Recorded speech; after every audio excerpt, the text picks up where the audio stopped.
Hello बच्चों, आज मैं शुरू कर रहा हूँ 12वीं क्लास की हिस्ट्री बुक का 3rd चैप्टर बंधुत्व, जाति तथा वर्ग। आरंभिक समाज लगभग 600 ईसा पूर्व से 600 ईस्वी।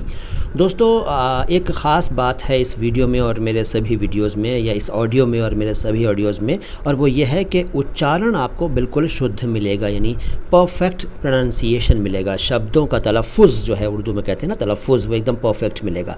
तो मेरे वीडियोज़ को ध्यान से सुना कीजिए, और मेरे वीडियोज़ को सुनते वक्त, मेरे ऑडियोज़ को सुनते वक्त आप बुक सामने अगर खोल कर रख लेंगे, चैप्टर खोल कर रख लेंगे तो ज़्यादा अच्छा रहेगा। अदरवाइज़ बिना बुक के भी सुन सकते हैं, लेकिन ध्यान से सुनिएगा और बार बार सुनिएगा। तो बंधुत्व, जाति तथा वर्ग चैप्टर का पहला लेक्चर आपके लिए प्रस्तुत है। देखिए, मैं बुक सामने रखे हुए हूँ और उसमें देखकर ही आपको समझाऊंगा, ताकि आप बुक से जुड़े रहें, चैप्टर से जुड़े रहें। तो पिछले चैप्टर में आपने पढ़ा था, जो कुछ पढ़ा था वो लगभग 600 ईसा पूर्व से 600 ईस्वी के बीच का जो आर्थिक और राजनीतिक जीवन था, उसमें जो परिवर्तन हुए थे वो आपने पढ़ा था। उन परिवर्तनों में अनेक परिवर्तन ऐसे थे जिनका प्रभाव दूरगामी पड़ा, यानी कि बाद में भी उनका बहुत प्रभाव पड़ता रहा। एग्जाम्पल देखिए, जो जंगल का क्षेत्र था उसमें खेती होने लगी, और वहाँ जो लोग रहते थे उनका लाइफस्टाइल चेंज हो गया।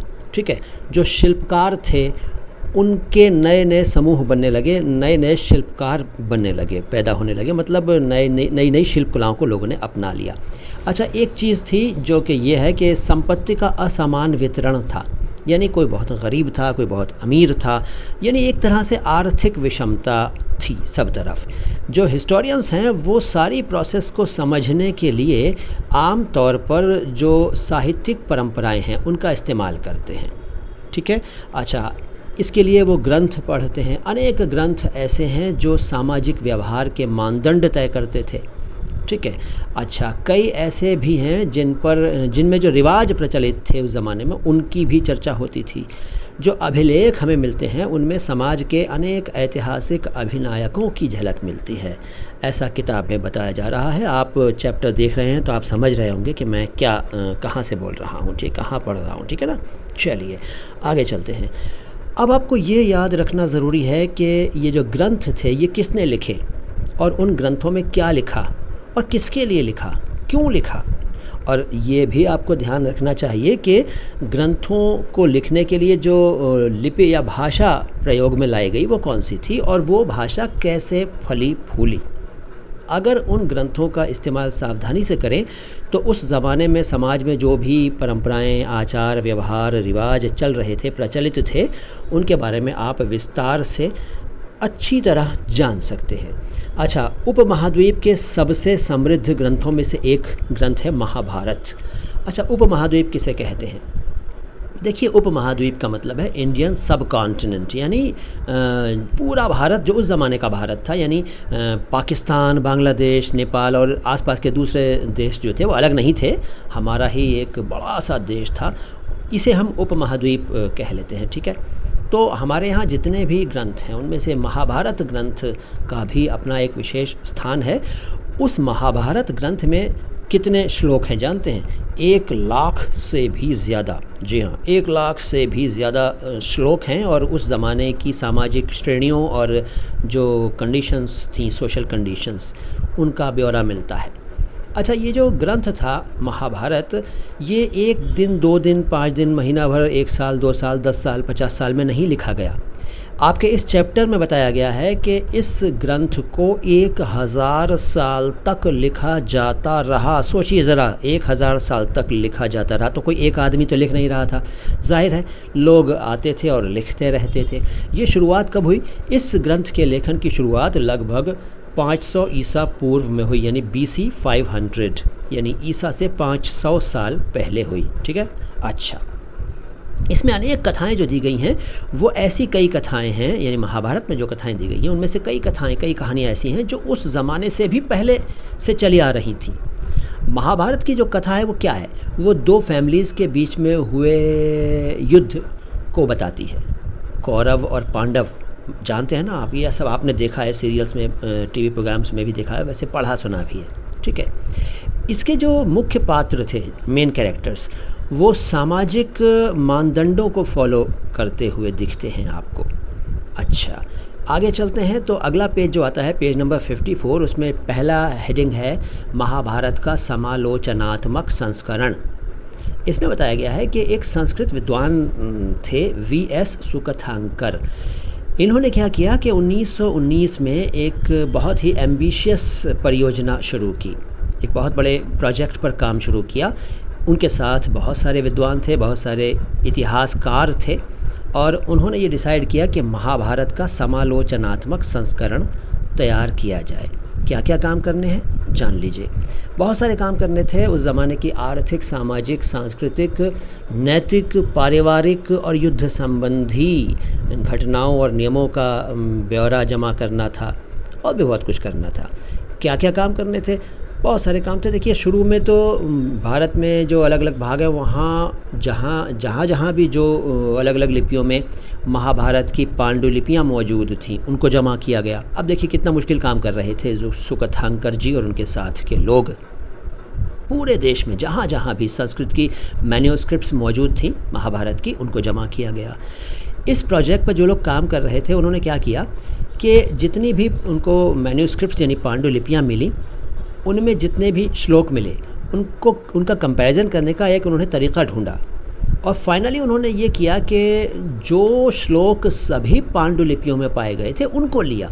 यानी जो किसी एक में, दो में, चार में मिल रहे थे वो श्लोक छोड़ दिए, और जो श्लोक सभी पांडुलिपियों में मिल रहे थे उनको ले लिया, और फिर उनको जमा करके एक बहुत बड़ा ग्रंथ जो बना। तो उसमें जानते हैं कितने पेजेस थे? 13,000 पेजेस थे। और इस पूरे प्रोजेक्ट को पूरा होने में टाइम कितना लगा? बड़ा इम्पोर्टेंट है ये, जान लीजिए। 47 साल लगे। 47 ईयर्स में ये प्रोजेक्ट पूरा हुआ।